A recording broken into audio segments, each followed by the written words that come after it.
Minnesota restaurant. Whether it's a romantic dinner or a casual date night, our restaurant partners are ready to make it delicious and memorable. Find the perfect spot for your Valentine's celebration at eatlocalminnesota.com. Portions of the following program may be pre-recorded.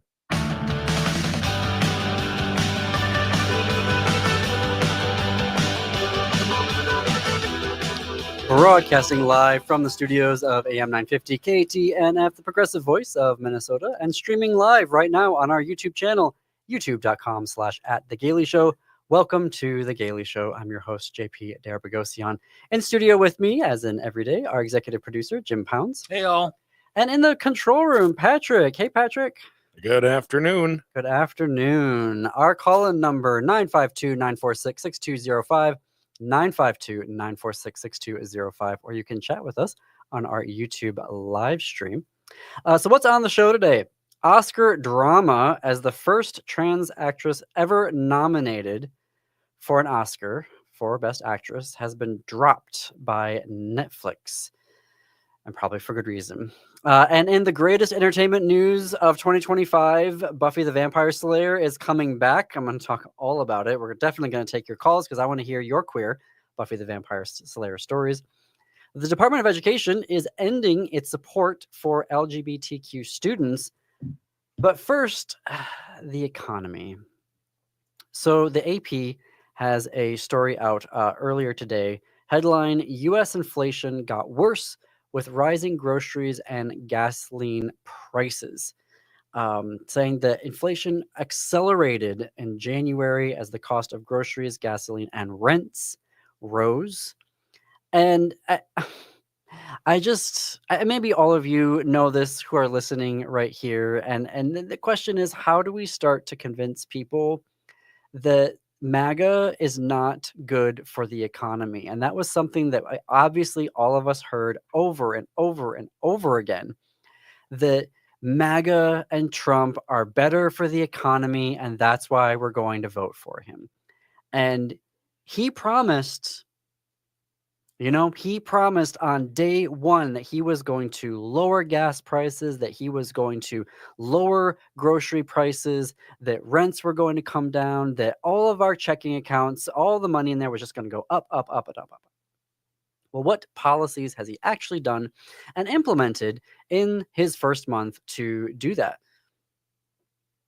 FDR inherited the Great Depression, and he had lots of ideas. That's actually where we got the idea of the concept rather of the first 100 days, because FDR came in with so many ideas and so many policies and so many programs to get us out of a depression. And what have we had on the economy here from Trump?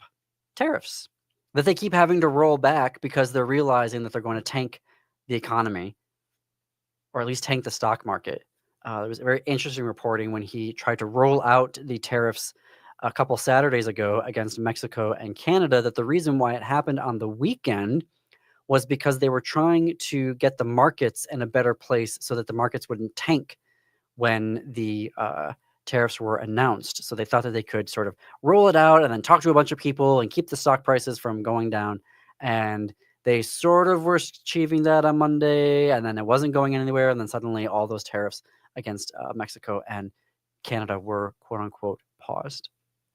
But now we have actual hard data that in the first month of 2025 and of his presidency, that inflation went up, grocery prices went up, rent went up, gasoline prices went up. And I just don't know, when he says, and we talked about this yesterday with, I'm blanking on his name, from Occupy Democrats, David Reddish. We were talking about how it was such a weird election in which people were voting for a candidate and didn't think he was actually going to implement the things that he said that he was running on. And here we are again, where, it's like, oh, well, it was all talk. He said on day one, but he didn't really mean on day one that he was going to do anything to actually bring down grocery prices, that he was going to do anything to actually bring down gasoline prices. Well, then why was he saying it? Where are his plans? to help the economy. It's just it's so frustrating that that folks on the center left and the left are the only ones who actually take him seriously and take him at his word. Like, why is it only us that are doing that? Don't understand. But there it is. Actual hard data that the economy inflation went up in January. So obviously this is not going to get any better because we've seen this how this all plays out before. It's not even a playbook. I mean, we literally have seen what tariffs do to the economy. We've seen what happens when regulations are pulled back and capitalism is allowed to just do whatever it wants. We've seen this story multiple times in US history, and it never ends well for the folks who are trying to implement it. So yeah, there we go. There we go with that. The Department of Education has rolled back their, let me see, let me get my notes up here. The Department of Education is ending its support for LGBTQ students. Last Friday, so this is reporting from Christopher Kane in the Washington Blade. We were hoping that Christopher was going to join us today, but he's a White House correspondent for the Blade, and he's actually at the White House today, so we can't. He won't be joining us, but we will have him back here next Wednesday to talk about his reporting. But he had an article out about a email that went to staff at the U.S. Department of Education. And it said that they are going to end programs, contracts, policies, outward-facing media, regulations, and internal practices that, and they're going to cut them where they fail to affirm the reality of biological sex. There's something that's happening here where the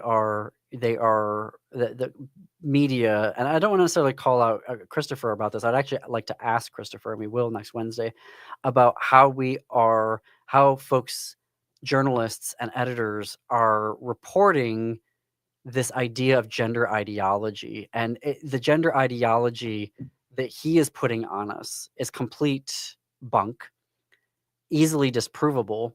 And yet I want to see more of that from journalists. I want to see more of that from editors because I don't, it's just being put out there as if it's an equally valid alternative viewpoint. And, lies are not an alternative viewpoint. I mean, it's technically, if you're going to be like that. But along with the external facing work at the agency, the directive targets employee programs such as LGBTQ resource groups. And this is in keeping with the rollback of DEI, diversity, equity, and inclusion within the federal government. It is the issue that we're seeing here is like all other agencies, they are removing web pages that have support for LGBTQ students. They are going to start pulling funding, and we've seen the issue with this with hospitals and healthcare, where health systems have already begun removing and ending their programs for gender affirming care for persons under 19 years old. This is the fear that we have, that they will start to pull funding for schools unless they comply with this anti-LGBTQ nonsense. Tomorrow, is it Wednesday? Is it only Wednesday? Tomorrow, the Senate is going to be hearing Linda McMahon, the nominee for Education Secretary. That's going to be fun. Obviously, already criticized by LGBTQ advocacy groups.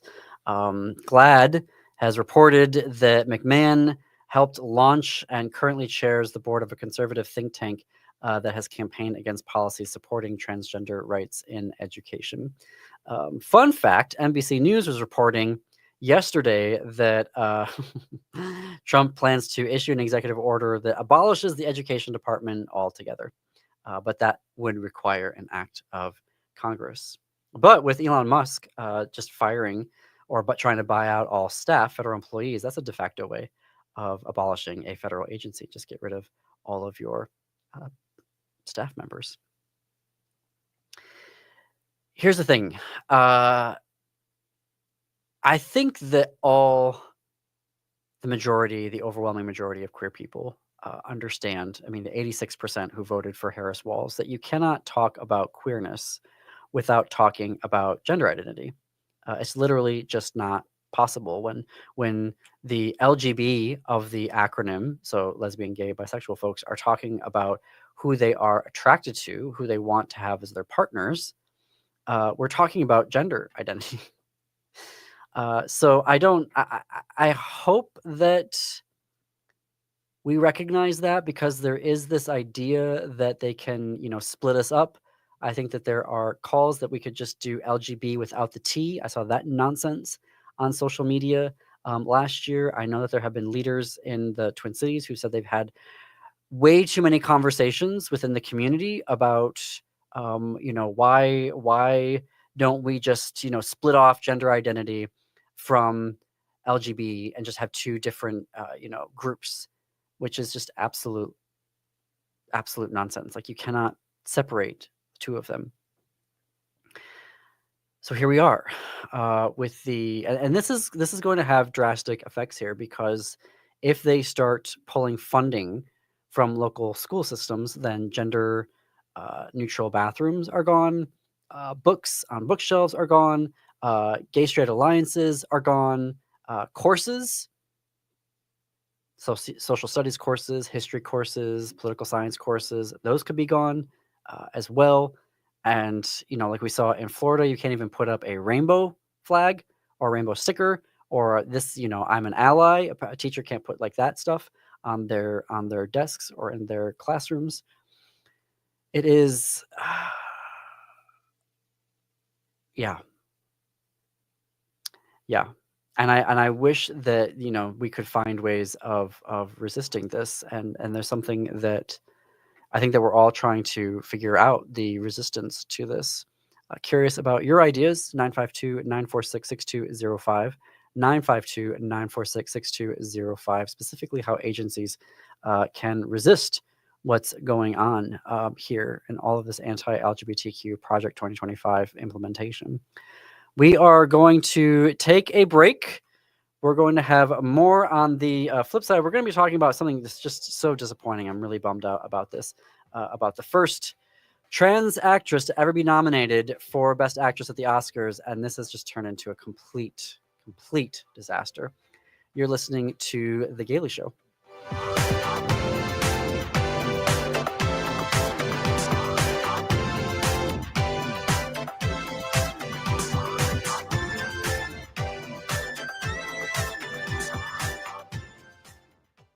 If you go to shoprainbowrd.com, you will find an amazing variety of adult novelties, literally thousands of items that you can peruse in the privacy of your home and have shipped to your door. Plus, in the store, you can find swimwear, casual wear, underwear, everywhere. Rainbow Road is located at 109 West Grand Street near Loring Park. Gift cards are available for the hard to shop for. Go to shoprainbowrd.com. Cafe Latte offers made-from-scratch soups, salads, sandwiches, and mouth-watering desserts. So come check out their pizza and wine bar, or get a treat from the bakery made fresh daily. Plus, you can still do online ordering and takeout, along with gift cards. Just go to cafelatte.com and choose from their ever-changing selection of award-winning salads, sandwiches, and soups. Cafe Latte is located off Victoria and Grand and online at cafelatte.com. Turn to Auto Technical with your vehicle donation. We have families waiting for a car. Over 85% of unemployed are successful in finding and keeping a job if they have dependable transportation. A car plus a job equals a life changed. 612-919-5526. We have families waiting for a car. 919-5526 or autotech.org. Hello, I'm Todd Mickelson, host of a Satellite View podcast. It's hard to find clarity or focus here on the ground with the fire hose of issues and events. We go up high and look back on Earth from a satellite view, where we can gain our bearings and learn from the past to shoot for a better future. And have fun and laughs along the way. Go to am950radio.com, click the programs link, and find a satellite view with Todd Mickelson. This is Chad, owner of AM950 for Snap Construction again. Does your home feel colder than it should with the furnace constantly running? Or do certain rooms always feel colder than the rest of the house? Those are signs the attic in your home may need an insulation upgrade. Snap Construction can help by providing a free energy audit for your home's insulation. The average cost of getting new insulation can cost much less than a new furnace. Plus, Snap Construction is a BPI certified installer. That means if you use Snap for your next insulation project, you qualify for up to $650 in total rebates from your energy provider. After my free inspection, my insulation upgrade was completed within a few weeks and the rebate check was in the mail. Snap to it and reduce your heating bill this winter with Snap Construction. Call 612-333-SNAP. That's 612-333-SNAP for your free energy audit when you mention AM 950. Snap Construction, arguably the most well-reviewed exterior contractor and insulation company in the metro.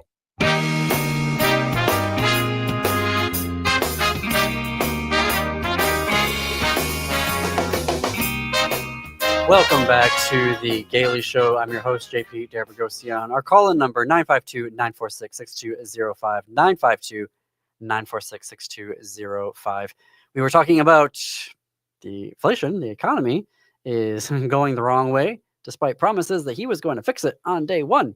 And we also have the Department of Education rolling back their support for LGBTQ people. But we know that he never could affect prices like that. And the only people who voted for him thinking he could are ignorant people who didn't know how the economy works. Yeah, no, that's not. That's when you are a presidential candidate and you say that you have a plan and that you alone can bring down now. Right. Now, Kamala, she had a plan, Right. Yep. that she wanted to implement, but he said, "I have a plan. I'm Mr. Businessman. I'm the greatest one for the economy." Well, it's almost been a month now. You said day one. Where are the policies? That's a lot. That's lie number 10,500. And Not the point. We need to start taking him at it. Nobody takes him at his word. well, yes. It's just, oh, well, he just says things. Well, you can't just say things anymore. There needs to be accountability. If you said that you were going to you were going to lower prices, then it's time to put up or shut up. I would vote for shut up, but I know what you're saying.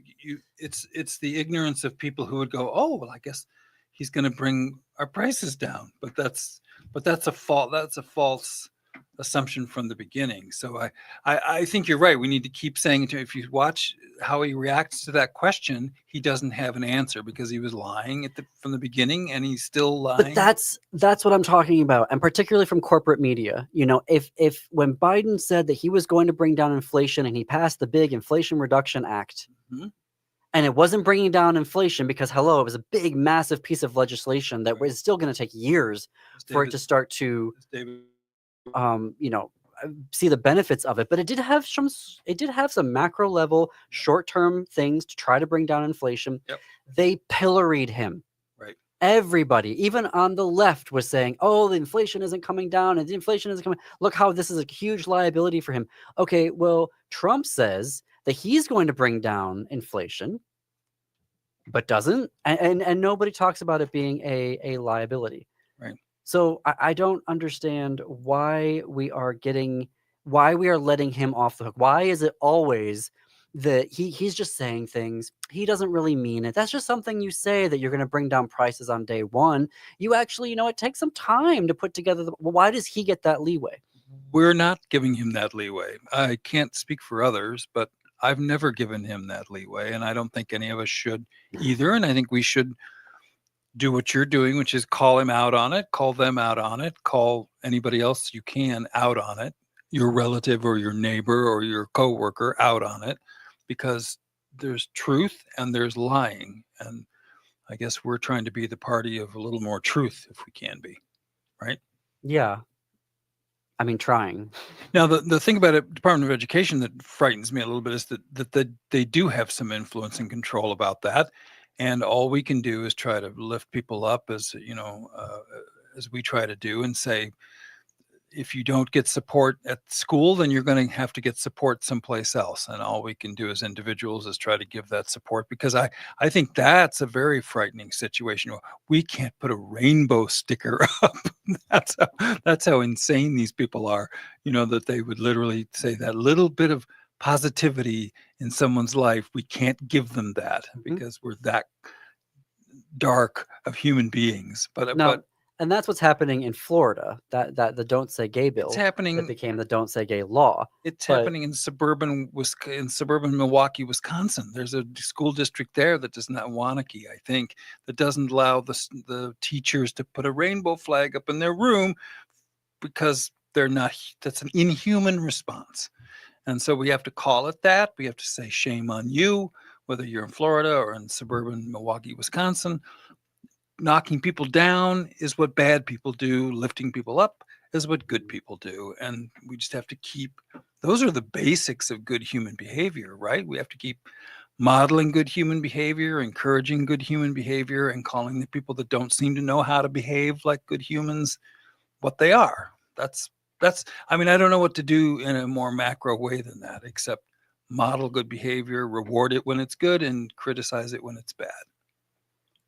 I just want like stickers that say, you said prices were coming down, and it just guerrilla style go around to grocery stores and just start slapping them down on egg prices and and on gas pumps, and just throw it back in people's faces. Like, you promised prices were going to come down, and instead they're going up already. Right. If you were the amazing businessman, then why isn't industry responding to that and going, yeah, okay, we're gonna bring down prices now, because he's going to, if we don't do that, then he's going to come after us. Because he's a failure as a businessman, and he's a failure as a president, and he has been consistently. He doesn't understand how the economy works. I don't know. That's the maddening thing. I don't know how to tell you how many billionaires don't actually understand how the economy works. That is the maddening thing. Is the idea that, and it's getting back to this gender ideology thing. Mm-hmm. Like, why is it being? He's saying, and these executive orders, and corporate media and a lot of others are just reporting it as he's saying it. Right. We don't want schools enforcing gender ideology. Well, then I need another sentence there saying everything that he's saying is bunk. Right. The idea of categorizing gender by cell sizes at conception is such complete bleep, bleep, bleep, bleep, bleep, bleep, bleep. I can't say it because of the FCC. Right. Well, we just have to aspire to be better, because this is probably the worst our country's been in modern times, with the worst leader we've had in modern times. And now we have to try to. That's not, unfortunately, that's not true. We've had some much darker, out of the muck, much clearly, like the first 100 years of this country, where we had, an enslaved population, and we were committing genocide. That's why I said modern times, because I was modern times, post World War II. In my modern opinion. times, yeah, when we have neo-fascists in the government. Right. Yeah. Okay. So I do wanna, just because it depresses me to no end. Carla Sofia Gascon, the star of the Netflix film Amelia Perez, has been dropped by Netflix because of her past tweets on Twitter, apparently known as X. And it is just so depressing. Well, this is self-inflicted, right? I mean, this is somebody who, I don't know how you prove the veracity. She hasn't denied the veracity of the tweets. Well, I mean, the same nonsense of they're taking out of context and, right. Blah, blah, blah. But when I see one on here where she's denigrating her co-star, Selena Gomez, even though she had previously, like a few months earlier, said, I'm going to be in a movie with Selena Gomez. And then a few months later is tweeting these derogatory terms about Selena Gomez. It's like, what are you doing? I'm going to take a break. I'm going to fit in a break here. Please tell our sponsors that you heard about them here on The Gaily Show on AM 950 radio, because they make progressive news in Minnesota possible. Stay tuned.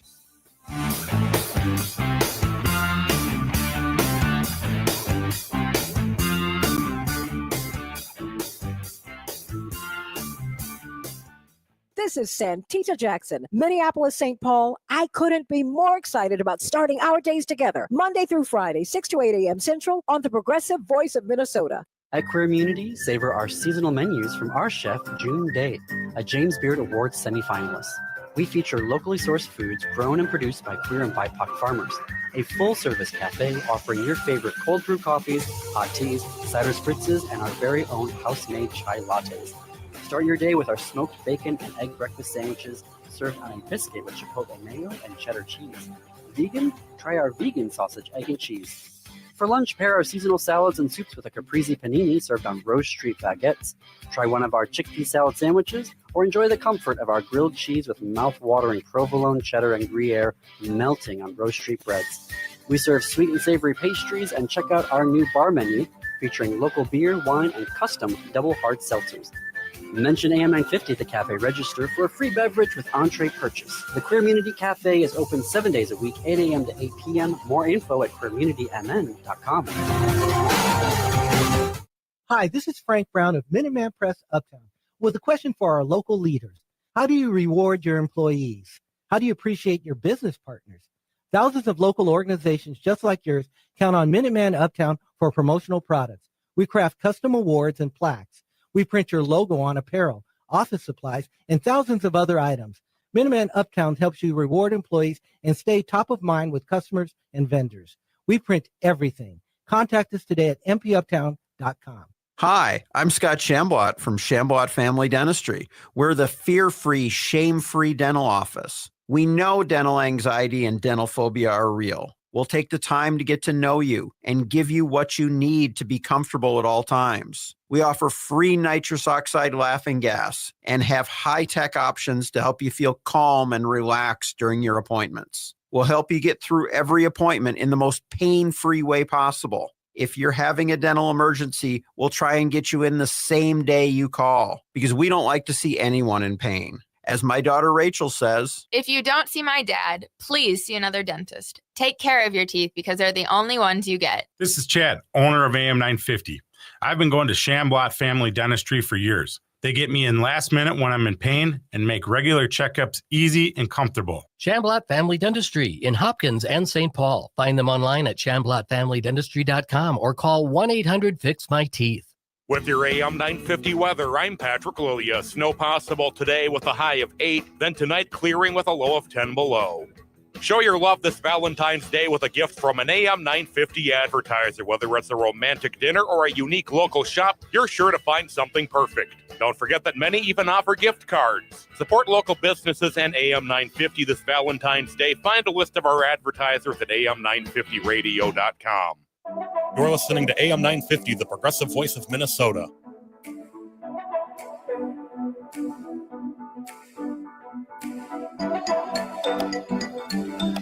Broadcasting live from those studios of AM 950 KTNF, the progressive voice of Minnesota, and streaming live right now on our YouTube channel, youtube.com/@TheGaily Show. Welcome to The Gaily Show. I'm your host, JP Dabragosian. It is 33 minutes past the hour. We were talking briefly before the break, and the reason why, I know Chip doesn't want to talk about this story anymore, the reason why the controversy around Carla Sofia Gascon is so depressing to me is that the Oscars might as well just be called the heterosexual Oscars. They don't give awards to out queer actors. It is particular. I mean, in the actor front, the last year was the first time an out actor had ever been nominated for Best Actor at the Oscars in the entire 21st century. Before that, the last actor to have done so was Sir Ian McKellen in 1998. So it's this weird, we talk about liberal Hollywood and, gay-friendly Hollywood, but at the Oscars, it really isn't, especially for actors. And when there are films like directors and yes, we've had some queer screenwriters who've had some successes, some notable ones, particularly the screenwriter Dustin Lance Black. Yeah. But it has just been so depressing year after year to watch queer people passed over for either nominations. Like, I will never forgive them for not giving any nominations to All of Us Strangers last year, one of the most gorgeous and crucial, necessary films, queer films in the past decade. And will be in the Pantheon. We gave it the Pantheon Award at the Gailey Shows last December, the Gailey Show Awards, because it is phenomenal. But they didn't give it any single nominations. Now, this year, Colman Domingo has gotten 2 back-to-back nominations for Best Actor. But when you look at the reporting, it's like he's not going to win, supposedly. But we got to get Colman Domingo for Sing Sing to win this year. But it is just so depressing to me that we finally see that representation, and then it's just. But there's nothing to be blamed with. That's one possibility, because this is very intense campaigning, is that somebody, one of her competitors, people that work, there's teams that do work on these Oscars, that somebody found these tweets and are getting them out there in order to discredit her. I don't know. I don't know whether that was done or not, but and in our review of the movie, we were also like, the film is problematic. It's got things you're just like, oh boy. Yes. But for me, I was like, I wanted to support. Me too. I was proud of her trans actress and the performance and yes, the work that was happening in there. And then you just find out afterwards that there was AI that was used to manipulate her voice to give it more range. And then you're finding out all of these horrible things, including, calling your coworker a rat, a co-star, knowing that you're going to be starring with them in the movie. It's like, I think she's the victim of perhaps her own no, this has been going on for years, and it is. No, but I'm talking about this particular situation. We don't know where this, we assume that the information is right. I don't know what to say about it. I was proud of her performance too, as you were. I wanted her to win early on in the season, and now that looks unlikely. And I'm not. If these things are all true, it makes her a complicated person. Let's say that, and it's hard to win. Well, I don't want to be seen as I don't want to be seen as any type of apology for what she's been writing for years now. It's she's on that meta level. I'm crushed. Yes. That this is the way that nomination is going. On that meta level. I just, there's no condoning the things that she was writing on but a great Twitter. Performance nonetheless. AI or anything else notwithstanding, a great performance, and and see it for that reason, and know that the person's complicated. Let's move on to the greatest gay news of the entertainment news of the 2025. Nothing will top this. Okay. Maybe a Colman Domingo win at the Oscars, but nothing is going to top the excellent news that Buffy the Vampire Slayer is going to be rebooting. This had been Sarah Michelle Gellar, the star, Buffy Summers, had been saying no for years, decades actually at this point, to any type of a reboot. There was a sequel that was in the works, but it didn't get any traction and didn't really go anywhere.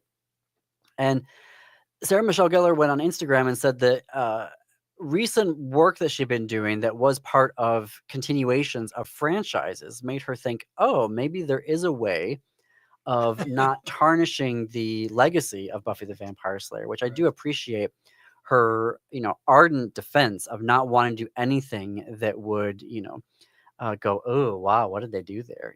But she took a call with Oscar winner Chloe Zhao, director, and was being very polite, said, oh, this is gonna be a 20-minute call. I'll just, talk about, hear Chloe out about, her ideas for what a Buffy reboot could look like. And apparently that 20-minute call turned into a 4-hour marathon where they laughed and they cried, according to a post by Sarah Michelle Gellar. And now we are here.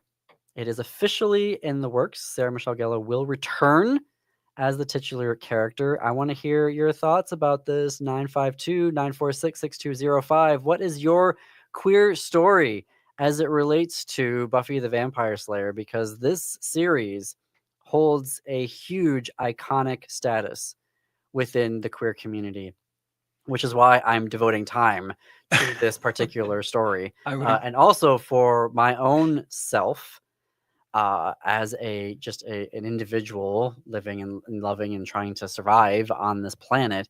And it also came about, I didn't start rewatching the series because I knew this was happening. I'd already started rewatching the series. And so then this happened and I thought, oh my gosh, like, wow. I'm asking all of the boomers to just be patient. This is something you have to just put up with. I don't know, have another cup of tea and say yes. Oh, really? Oh, Okay. Just indulge it if you don't mind. Gellar is going to be coming back, reprising her role, also set to executive produce. Oscar winner Chloe Zhao is going to be back directing the pilot, hopefully some additional episodes, but at least the pilot. Book of Shadows production company is going to be that's Chloe Zhao's production company, so they will also be executive producing. Nora and Lila Zuckerman are currently writing the pilot, and it has been picked up by Hulu. They have ordered it. How many episodes do we know? I don't know if we know that yet, or at least I haven't come across that. But who do you want to see as in the reprise? Cast members that you want to see come back. I think what was really important to this series in the 90s was that it had the first, well, I don't know if it was the first, but it was one of the first positive depictions of a queer relationship on TV. Now, I don't know if you could consider the WB, was that network television? Well, it was a mini network. I mean, it was a small network. Yeah. So it wasn't like the big networks of like, NBC and CBS and Fox and ABC and all of those, but it was a network. It was a network. Yep. And it had that first depiction. It was Willow and Tara, lesbian relationship, super positive. There was never any, like there was coming out narrative, obviously, but it wasn't like a tragic coming out narrative, and there wasn't any violence, or disparagement stuff because Willow or Tara were gay. There's plenty of other violence. I mean, I know it's Buffy the Vampire Slayer, but I mean, there was one of the characters dies, and they broke up the relationship, which was totally unnecessary and one of those unforgivable deaths. There are some series of deaths in there that when you look back on them, both on Buffy the Vampire Slayer and Angel, you kind of get the sense of, oh, maybe we should have known about Joss Whedon all along. Well, here's the challenge I'm wondering about. All the vampires would be the same age, wouldn't they? They don't age, do they? I don't know. So that raises the question, is Spike going to come back? Well, if they were alive, James Marsters, is he going to come back and reprise his role? Is David Boreanaz going to come back and reprise his role? I've heard he's gotten all like conservative-y in his. I don't know that. We'll have to someone fact check me on that. But is he going to come back? How do you justify those the aging in there? I know that Juliet Landau, who played Drusilla, has already said that if asked, she will definitely return to reprise her role. I think that now that you've gotten Sarah, that was obviously the crucial first thing, but how do you have this show without Giles, her watcher, or Willow, or Xander? I don't know how you. I want to see Danny Strong come back and play a nerd. That would be. I know, right? That would be amazing. That was 45. This was the beginning of Danny Strong before he went on to become this, Emmy-winning showrunner for hard-hitting political dramas. Right. Was this nerdy little character, Buffy the Vampire Slayer. But how do you not have Anthony Head come back and reprise his role as Giles? Now, as I understand it, the only plot thing that we know about is that Buffy will not be the main character in terms of the Slayer, that she will be mentoring a Slayer. Now, I imagine part of that mentorship will mean that she has to do, you know, some type of, you know, killing of vampires. But she did have that role as a mentor in the final season when all of the potential Slayers were being systematically killed off by the big bad of that season. And so she had to gather them all and train them and teach them and show them what it means to be a Slayer and how you get it done and how you don't die. Rule number 1, don't die. So this series, for me, we didn't have cable in my household when the series started, but Buffy, Xander, and Willow were the same age as me. So they were sophomores in 96. I was a sophomore in 96. They graduated in 99. I graduated in 99. Good Lord. And I was in college and started catching the reruns. So it was season 4 reruns on Saturday evenings. I was watching those. And that's when I first was like, oh, what is this series? And I loved it, and then somehow got disconnected from it, and then came onto it again in 2009 when it was on Hulu, and absolutely fell in love with the series. And when I say fell in love, I watched the series. I started with season 2, went all the way through season 7, and then watched season 1, treating it sort of like a prequel because it was a mid-season replacement. And so watched season 1 and then started over with season 2 and went all the way back through, came back around through season 1. Folks, I did that 5 times. Good heavens to Betsy. Well, I have the collected edition on DVDs for emergency viewing. You know, maintained the Hulu subscription to have access to it on streaming. It is, and then I found it again this year, and there was something about, like, I kind of felt like maybe I had moved past it emotionally for a while there, and then now that we're dealing with all of this, you know, where we're living on that's the series, is that Buffy is living on a hellmouth and she has to fight the vampires and all of the demons to save the world. And it just feels like, again, we're living on a hellmouth. We are on a hellmouth. That's exactly right.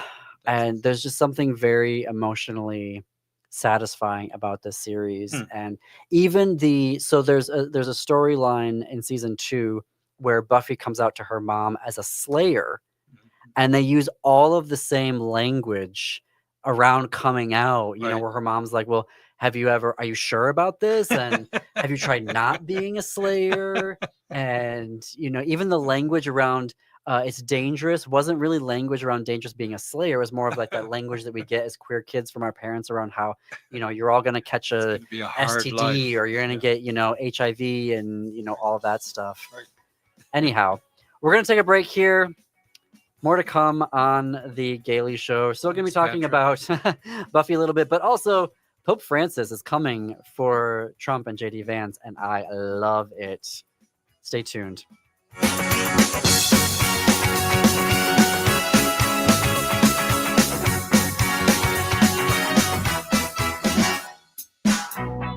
Supporting the best local and independently owned restaurants in the Twin Cities has never been easier. You'll find an expansive list of local dining options at eatlocalminnesota.com, from classic American comfort food to authentic flavors from around the world. Specializing in Szechuan and Peking cuisine, the Great Wall Chinese restaurant has been a local favorite since 1981. They offer one of the most extensive menus in the Twin Cities. Favorites include the sesame chicken, imperial beef, and Peking duck. The Great Wall restaurant is located off 45th and France, with takeout available too. More at greatwallrestaurant.us. Nightingale on 26th and Lyndale is the ultimate venue for unforgettable gatherings. Whether big or small, your event will be a hit with delicious food and drinks served in a warm and inviting atmosphere.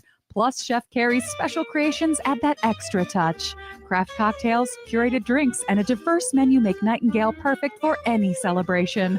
More at nightingalempls.com. Is your remote workforce putting your company at risk? Cyber criminals are targeting your employees with COVID-19 inspired emails and attacking businesses like yours. Hi, Mark Sommerfeld from Rymark.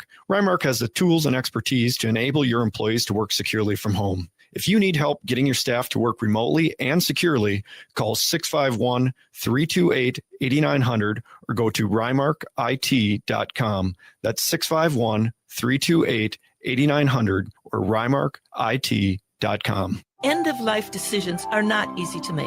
Hi, I'm Mary T. of Mary T. Hospice Care. It's important to make sure that this difficult time is meaningful and comforting to you and your loved ones. Our hospice team provides an individualized program of physical, emotional, spiritual, and practical care so your loved one is comfortable and not in pain. At Mary T. Hospice, we understand that choosing the right hospice care provider can be overwhelming, but we're here to assist you. Learn more today at marytinc.com. When addiction takes hold, it's easy to feel like no one can help. But you're not in this alone. For 75 years, Hazelden Betty Ford has been at the forefront of addiction and mental health care, evolving treatment, reimagining recovery, and breaking through barriers to help families everywhere find healing. So please reach out at 855-489-2383. Help is here. Sponsored by Hazelden Betty Ford Foundation and aired by the Minnesota Broadcasters Association and this station. Crooners is a classic supper club with a wide range of entertainment. Make your reservations for a parade of international, national, and local artists in the main stage showroom, the intimate Dunsmore Jazz Room, or outdoors at the seasonal Belvedere Under the Stars space. Or enjoy Maggie's Piano Lounge. Enjoy 4-star food and drinks with first-class supper club service.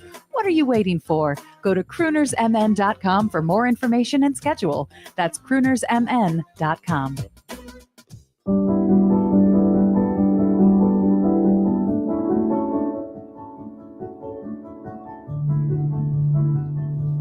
Welcome back to The Gaily Show. I'm your host, JP Debragosian. I have to say I'm crushed right now that none of my Buffy fans called in to share my joy.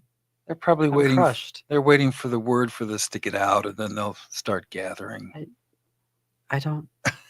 I Wow. think I see how it is. Okay, fine. Well, I'm not going to stop reporting this story. No, though. that's, so we will be talking. There will be times yeah.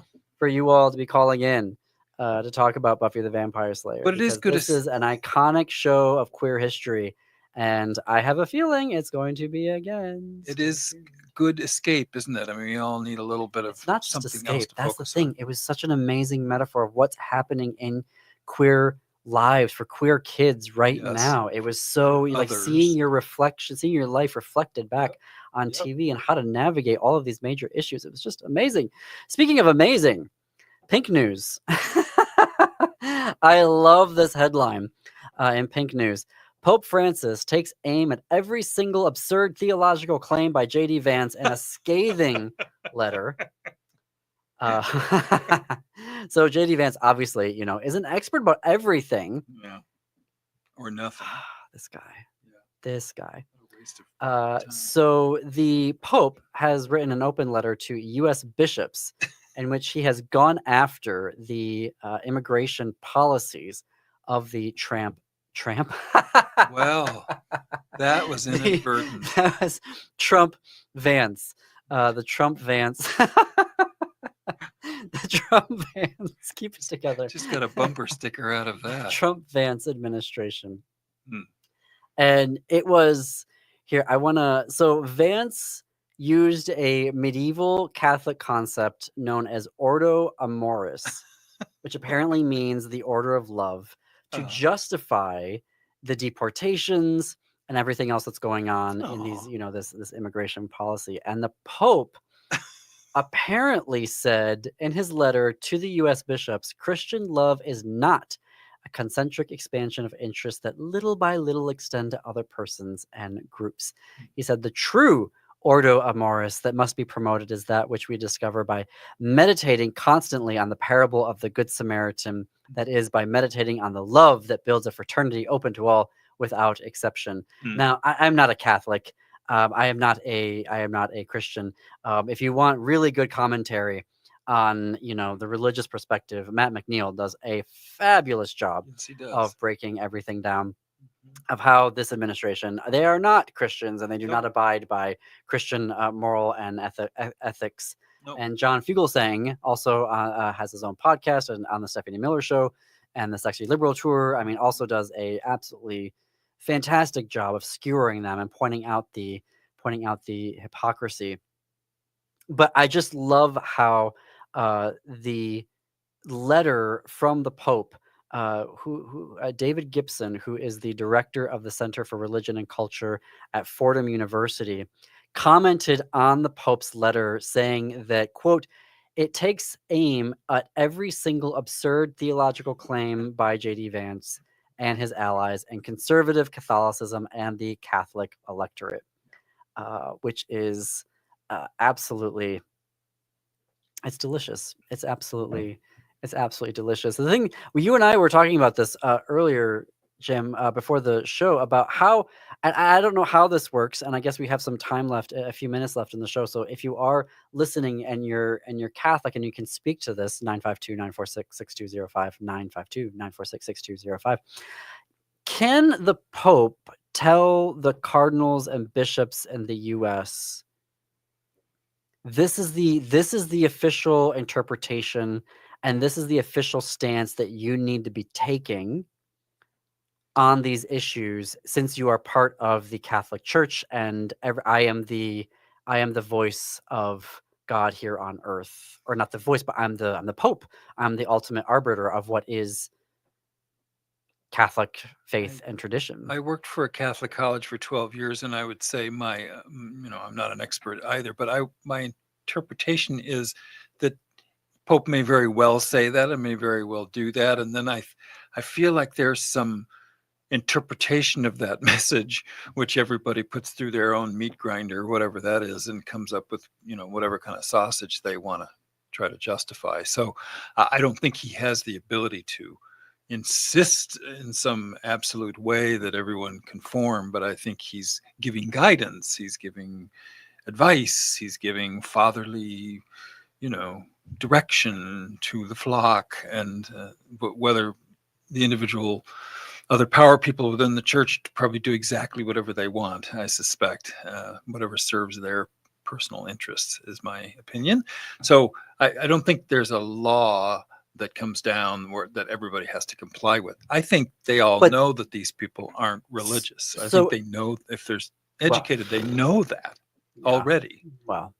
So they're fomenting something that's false. I guess we're part of that. I'm wondering is, if the Pope is sending that letter, then what happens next? Like, do all of the bishops and the cardinals and the priests then have to, in their homilies and their sermons, I'm not quite sure, I apologize what the correct term is, but on Sundays, when they're in front of their congregations, do they then have to, either say, this is what the Pope is telling us right now, and I'm going to help you understand it and put it into context? Like, how does that like filter down there? Not that we need the Pope or any other religious leader, dictating what our laws should be, because that's going to turn out infamously terrible for queer people. Right. But it is this, But the emphasis, I think, from the Catholic Church has it not been to make sure that people don't have choice or the control over their own bodies. That's been their political bailiwick since, Newt Gingrich brought that up. That's been their kind of the way they put money in their plate. And I think what the Pope is bringing up is, well, there's this other thing that these people are doing that's absolutely anti-Christian. And now how do they justify the fact that they've gotten all onto this boat with this guy that doesn't believe in anything that they do, doesn't believe 1 ounce of it, and yet they have used him, many people have used him to accomplish some other goal. And now what do? They know they've gotten in bed with the devil. That's Don't know. The truth. Don't know. There's just no way around it. We'll continue to see. Well, that is our show today. We have 2 really epic episodes for Thinking Clearly, Thinking Queerly tomorrow with Dr. Samuel Klus-Huneke, talking about queer liberation under fascism, Soviet dictatorship, and liberal democracy in Germany. I love this conversation. And then we've got queer poetry for you on Friday. So stay tuned for that. The Matt McNeil Show is up next. Hey, it's Patrick. February is the month for love.